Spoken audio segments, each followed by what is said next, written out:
I am here with Caanen Clegg, who is a very dear friend of mine. We've known each other since you were incarcerated. In fact, we met through my sister, who you served time with.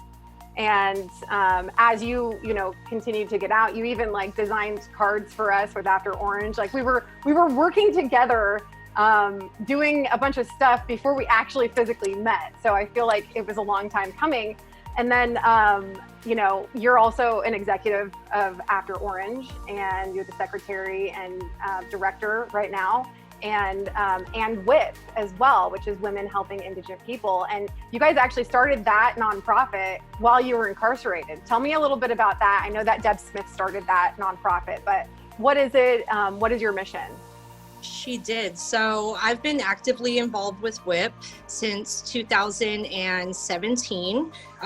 That's a nonprofit organization that was originally put together because Deb and I saw a need in the institution for the women who were there to be able to have the things that they need that the facility wasn't providing. So one of our big challenges at that time was hygiene items, shower shoes, and just other things around the institution that we saw that we needed. And we would go to the administration about it, and they would say that they just didn't have the funding for it. And so we were getting really frustrated. We went through a few years of that, and eventually we just decided that we should start a nonprofit to, provide those services to the women ourselves.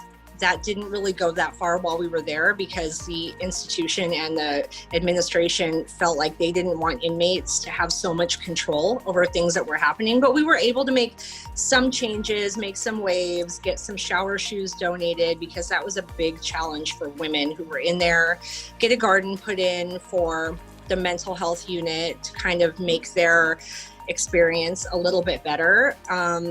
Get decorations donated at Christmas time. So that was kind of a cool thing to be able to do for the women.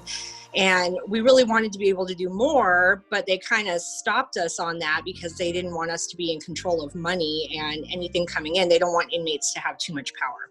So once we both got out, we, picked it back up, jumped in with both feet. And ever since then, we've just been moving forward at a really fast pace. Yeah. And so now, moving forward, we joined forces. I actually was going into Vegas and I was like, what's going on with Caanen? I want to interview her. And, and then as I went out there, and you guys had already been starting kind of the work that I was trying to do when you were inside, which was open a facility. And right. I was so impressed with what you guys had already put together. I'm like, oh my gosh, what can I do to help? And so then, we incorporated After Orange as an official nonprofit, and you joined the board of that, which I really appreciate. Thank you for doing that. Yeah, no, thank you. I mean, so, just to give people a quick update, you guys did open a home. I would say that I'm involved in that group. We were able to kind of get those resources put together and actually open a home because there was a need for it, but then there was an opportunity that came up that was, a legit place with the fire sprinklers and everything. So you guys opened that home, but there's also this other facility that we were, really trying to get open, and that we continue to that we're continuing to press forward and open. So tell me a little bit about that facility. What's the difference between the facility that you have as opposed to just a home, not just a home, but you have the home and then the facility, and what is the difference? Okay, well, first of all, when I first got out of prison, I immediately went into reentry and started working for a reentry program. At the same time, I was also working with Deb on WHIP to provide clothing for people who had just gotten out, had very little resources and family support. We wanted to make sure that everybody coming out of prison had their basic needs met. So hygiene items, clothing, interview attire, and work appropriate clothes, because we know that that's a big challenge. Also bus passes to get to and from where they need to go, and any other of those little obstacles that can be so frustrating when you're coming out and you don't have anybody to help you, navigate that process. So what happens is that so many people get out, they're frustrated. I don't know how to get around. I can't even get back from P&P. I can't get to my programs. I don't know where to live. I can't rent a place, you know, whatever those challenges are. And then they just end up being like, this is too much for me. I'm just going to use drugs, or I'm going to go back to this place that was unsafe before, but it's really all I have. It's my family, or it's my husband, or it's whatever. And so they end up going back there and then getting right back into the same cycle that sent them to prison before. So we were trying to think, what's the best way that we can help people to actually be successful and to be able to find their meaning and purpose? I mean, that's ultimately what it's about, being successful and finding meaning and purpose in your life, and not just creating the same situations over and over and being so frustrated that there's just so many obstacles that it's just not even a possibility. So I was working for this other reentry program, and I got the opportunity to have a lot of experience with a lot of the reentry programs that are around. There are not very many. And so I sort of was able to see where these other programs I felt like were lacking, where there was a disconnect. And so with that in mind, Robert Schomer and I decided that we wanted to create a program that doesn't just say that we're a 360 program. We want to be able to actually meet all the needs of people, not only coming out of prison, but also who have been struggling with other circumstances, whether it's homelessness, interpersonal violence, issues at home, whatever the case may be, joblessness, whatever the case may be. But of course, my background's in reentry, and that's something that's very personal to me because I know how hard it was for me when I got out. So I mean, of so many people getting out of prison, I see so few are really successful in affecting actual change in their life and maintaining it.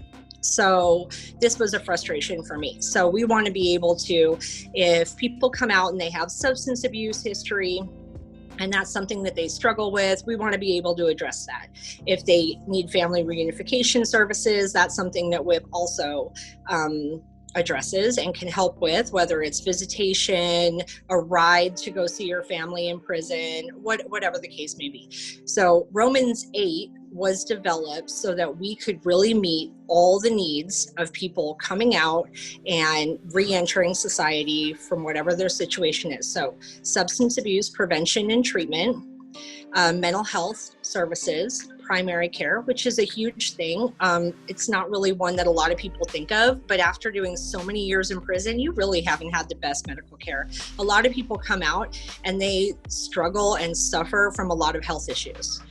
Same thing if you've been homeless, or if you have been disconnected from your family and society for a while for whatever reason, whether it's drugs, mental health, whatever, they've also not been taking care of themselves the way that they need to. So we want to make sure that they get to a doctor and get those needs met.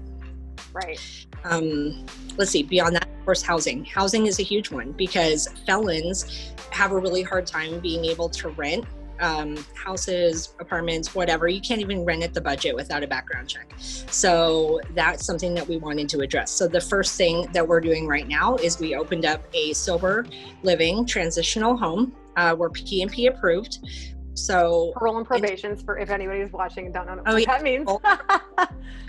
Which is huge because in Las Vegas, there's only one other house that accepts women.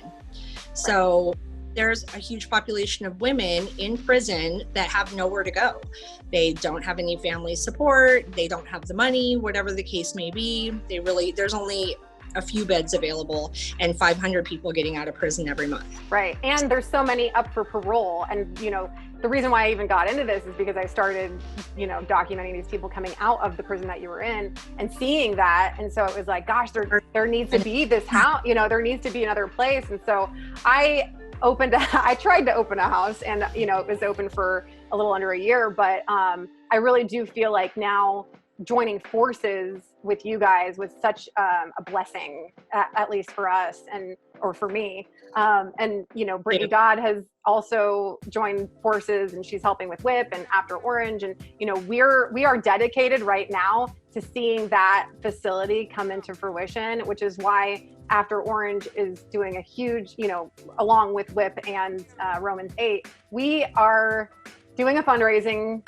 push right now we're actually having an event in Las Vegas for the licensed facility for ex-offenders fundraiser, and that's going to be on November 6th, and that's at a place called Public Us, which I think is a cafe.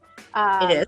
Yeah, and so we're also going to be doing a virtual event. So if you guys, if you want to donate now, if you want to donate then, we're just pushing. We want to raise an extra $25,000 to pay for the medical staff that is needed in opening this transitional facility. And we have raised funds up till now. You guys have the money to open now, but yeah, we do have right now, but we don't have the money to continue to operate for the next couple months. So that's been our biggest challenge so far, is that we've been able to, from private investors and basically our own money, just saving our own money to try to do this and make this happen, come up with the money to open the facility, but we need to be able to operate it. And we need to be able to provide those services that people need. There's a lot of programs and services that we need to be able to offer in order to meet the needs of people coming out of prison and meet everybody else's needs too, really. And so that's our goal, is to be able to provide the highest level of care. We don't want to be one of those facilities where people don't actually succeed. They come right back, they go to rehab, and then as soon as they get out, they start using again. Right. They go to the program because they're mandated to, or whatever the case may be, just to get out of prison, and then they don't really gain anything from it. We want to really be able to provide services that are going to have a long-lasting impact on the people who attend our program. Right. So, and the population that comes out is so vulnerable. If you get them right as they come out and then they start a program, they'll do it. It's usually when they're out and they don't know what to do, so they start hanging out with sketchy characters that they were before, and then they start going down that program, which is also a program. It just happens to be one that's not going to put them on the right path, Right. And so I want to kind of reel it back, and there are opportunities for donating directly to WIP if that's something that everybody wants to do. You can also donate through After Orange. After Orange has committed to helping with the re-entry program and the housing for specifically ex-offenders, because although it is a place for ex-offenders, we are taking people who might be coming off the street. It's going to be probably in a different place in the facility, but it is it is our goal is to help all people that need the help. And so right. I do want to reel it back a little bit, though. I want to get a little bit more history about, like, what's your story? How did you grow up? What was your how were you raised, and then what got you in trouble, and what'd you go to prison for? Okay. So I was raised mostly in California, but I also lived in New York for a little while. I actually came from a great family. I had amazing parents. They were super supportive of me. My mom was amazing. She did everything she could, and I was really determined to use drugs. And so I fell into drugs around 21, which is pretty late in life, because a lot of people seem like they started earlier. So I don't really have any excuse for that, and I don't try to make any excuses for that. I just made bad decisions. I mean, that's just it. I had a good education. I went to school. You went to UCLA, right? I did. I went to Catholic high school in UCLA, and I really can't make any excuses for the choices that I made, except just to say that that was the path that I chose at that time. And my family really fought against me doing it. They did everything that they could to try to reel me back in, and I was pretty determined, unfortunately, and I just had to figure things out for myself. So I went to jail the first time, I think, around 23 years old, of course, behind a man, because that's what happens. Those are the things that happen. And later on, I ended up going to prison behind that. When I got out, I struggled. I was here in Nevada. So I caught my case here in Nevada and went to prison here in Nevada, which was so weird for my family, because they were like, "What are you doing in Nevada?" But I was here on vacation. I had just driven from California to Nevada for one day and ended up getting arrested. And then I ended up going to prison behind that. What were you arrested for? The first time it was for drug possession, drug trafficking, and possession of forged instruments. So possession of like checks, basically. I was not selling drugs or anything like that. I got the trafficking charge just for my own drugs, which doesn't make it any better, but that is what it is. So that's a mandatory. And what drugs were you doing, just to give a background? Everything, or was it meth? Or I was super strung out on heroin. I struggled with heroin for years, and my family really did everything they could to try to get me clean. And I really thought, if I'm being honest, that I was going to die. I mean, I was a really bad, gross junkie. I was the kind that like you just don't want anywhere around you or anybody that you know. And I know that. And looking back now, I am embarrassed and horrified by the things that I did and my behavior in my addiction. And for that reason, I've been clean off of heroin, thank God, since 2003. I think it's about 2003. Yeah. So since Jesus was baby, but it feels like to me, but yeah, so I struggled with it for a long time. I tried methadone. I tried to get clean on my own, and it just never worked. And the only thing that really worked for me was going to prison. So I don't have any hard feelings about going to prison that first time, because I feel like it saved me. And more than that, I feel like it saved my son, because what I didn't know when I was getting high and I was out there doing whatever I was doing the most, I was pregnant. And so I found out that when I was in county jail. And luckily for me, my first son was born completely healthy and not addicted to anything. But had I been out, I don't know if that would be the case. So none of my children, thank God, were affected by my drug use. But I don't know that that would have been the case if I hadn't gotten arrested at that time, because I didn't even know I was pregnant. So I had my first son in prison, and that was really hard for me. I thought that my family would be there for me, but at that point they were just done. They just couldn't be involved anymore. And at the time I was really resentful about that, and it really hurt my feelings, because I just thought that they would support me through anything, and it wasn't the case. They were like, you're doing too much, you're too far gone, and you just really need to figure this out on your own.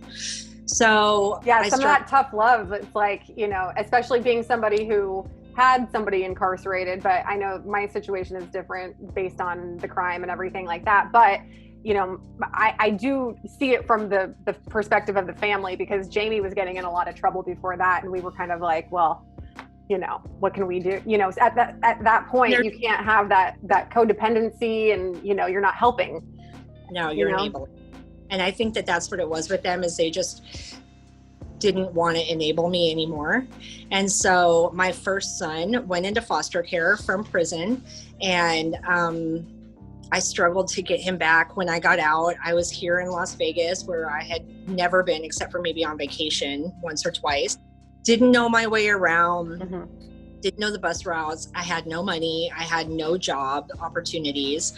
Well, and that's something, you know, not to interrupt you, but that's something I think is so interesting about Vegas. Vegas kind of attracts, you know, it's Las Vegas. Like it's attractive to people who are doing drugs and living that lifestyle. It's Sin City, right? So it's like, well, you know what? Let's just go to Vegas and see what happens. But I think it attracts a lot of people from a lot of different places. And then it's kind of a bubble, you know, like you're in this place, but it's not like, I mean, you're surrounded by the desert. So you're either in Vegas or you're not. Like, it's not like you go to the next town. I mean, of course there's like Henderson and places like that, but that's really considered Vegas in my opinion. And so I've found throughout all this, you know, all the documentation and everything, that as people go there and they get in trouble, they really don't have anybody when they get out, because their family isn't there, you know? Right.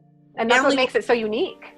Yes, my family wasn't here. I didn't have any friends except for people that I knew from prison. And I don't remember any kind of reentry services that were available to me at that time. And so that's probably one of the biggest reasons that reentry services and providing them to people coming out now is so important to me, because I was pretty young back then. And I feel like if I had had some kind of help navigating the system, I was dealing with CPS, I was struggling with finding work. I didn't know where anything was, and I just didn't know what to do. And I ended up getting so frustrated that eventually I went back to using drugs, which of course was the worst decision I could possibly make. And ultimately I got myself sent back to prison for possession of a financial forgery lab, which is basically the same crimes that I was committing before. And this time I got 8 to 20 years. So they really sat me down. And by this time I had 3 more children. So I have 1 more child, Brayden, and then twins that I had right before I went to prison. And they got taken by the system because basically of my drug use and because I was just making a lot of bad choices. I mean, there's no way around it. I was making bad choices, and that's why that happened. And I was so overwhelmed and struggling, trying to get them back, trying to be a good mom, trying to like meet all these needs that I needed for CPS. In order to get my children back, I needed money for lawyers, I needed a job, I needed housing that was appropriate, and I couldn't afford those things. And I didn't have anybody helping me, and I got so overwhelmed by the whole situation that I didn't have any tools to be able to deal with that in a healthy way. I wasn't receiving any kind of mental health counseling. I wasn't on any kind of psych. I wasn't on anything. I wasn't doing anything to help myself move forward the way that I needed to. And I just didn't know how to get that help. And so I ended up using drugs again. And at that point, I went back to prison for possession of a financial forgery lab, and my children were adopted out. And that broke my heart, you know? So like so many women, you know, that are in that position, I think they lose the kids and then they never see them again. I mean, that is heartbreaking. And if there's a way to, you know, at the very least, your story can reach other people who have gone through the same thing. I'm so sorry that happened, you know? Yeah, that's hard. So do you know where they are now? Like, are they in the state of California, or you don't know? Yeah. I don't know, but I do know that at some point in life, at some point, my children will try to contact me again, or I will find out where they are. And when that happens, I refuse to be a drug addict. And I refuse to be in prison again, making stupid choices. I'm not going to do it. I've seen so many of my friends keep going back to drugs, keep making the same choices and not think about how it affects their family. And I feel like I spent too much time being selfish and not thinking about how it affects my family and my children. And now they live completely without me. And I don't know if they know about me. I don't know what they know.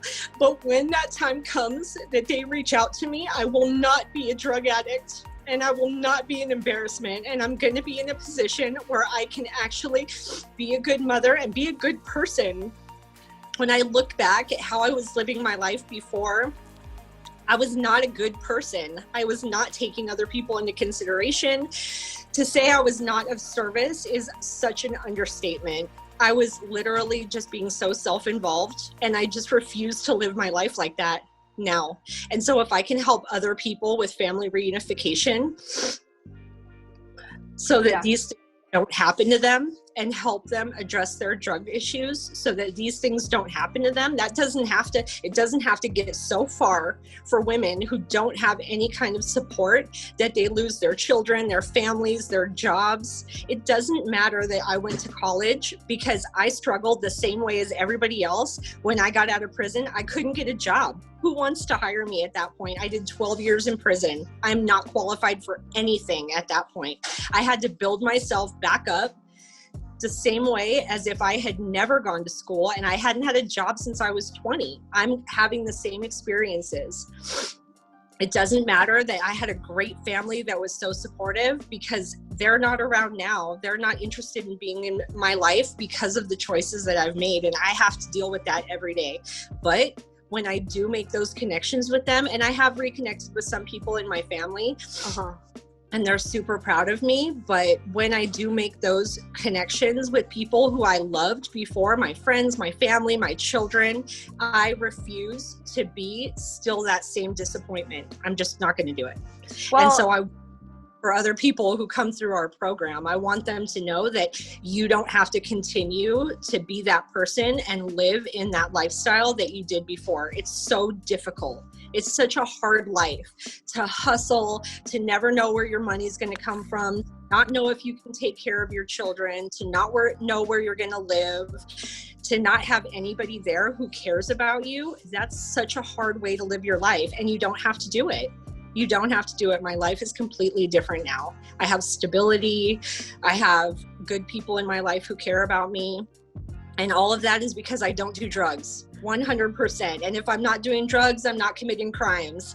And if I'm not doing those things, then I don't have to worry about going back to prison. So, I mean, that's pretty much it. It's so simple and it's so basic, but I want to be able to afford other women, especially, that opportunity to reconnect with their children, reconnect with their families. You don't have to struggle like that. Yeah.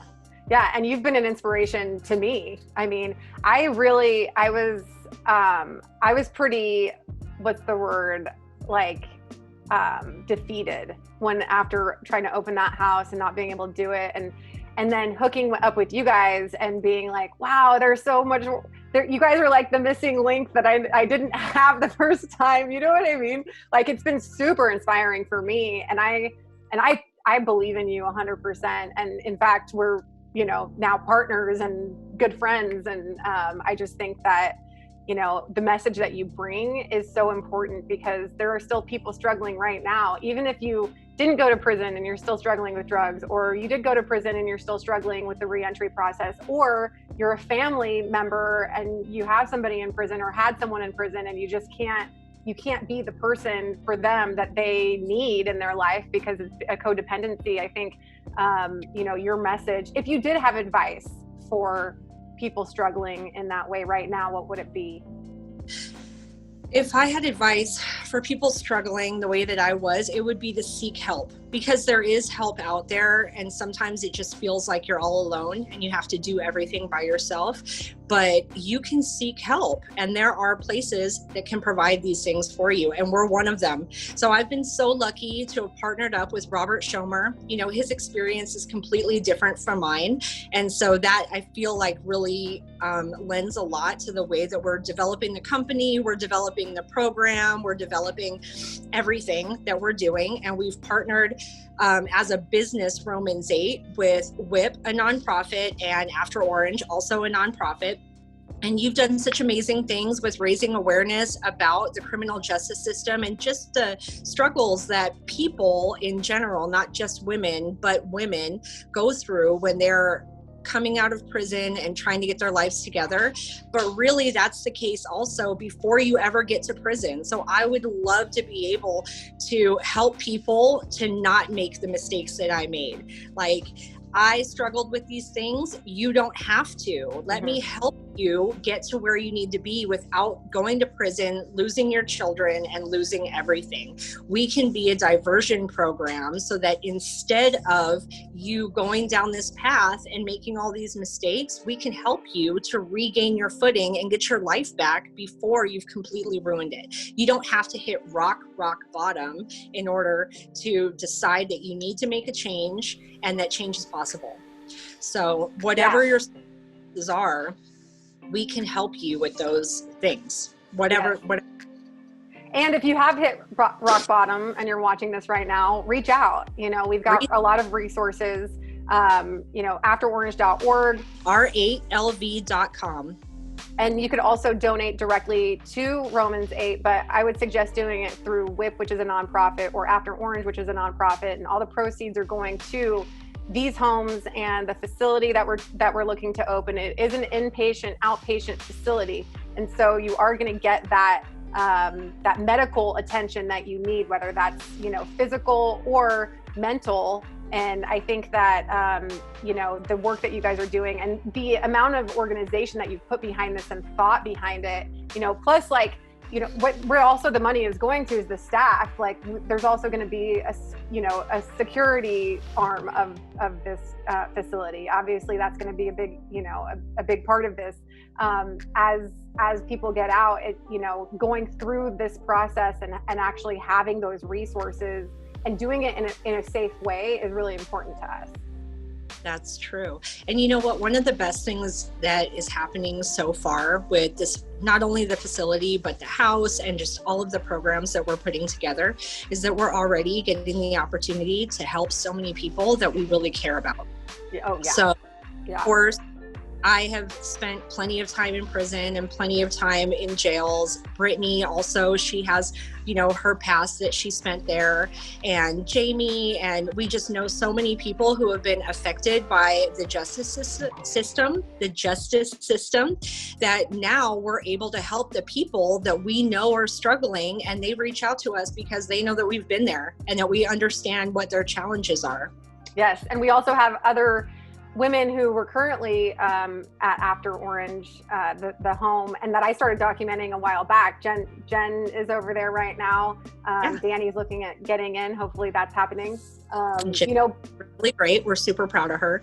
Yes. That means so much to me to be able to provide a place for Jennifer to go, because she means so much to me. So yes, for sure. And there's also people that might see this that know us and, you know, want to reach out, and we encourage you to do so. Just reach out. You know, we have a lot of resources, and that's what this is all about. And I'm so excited to continue to move this project forward with you. I so appreciate you getting on the line today. Me too. So much.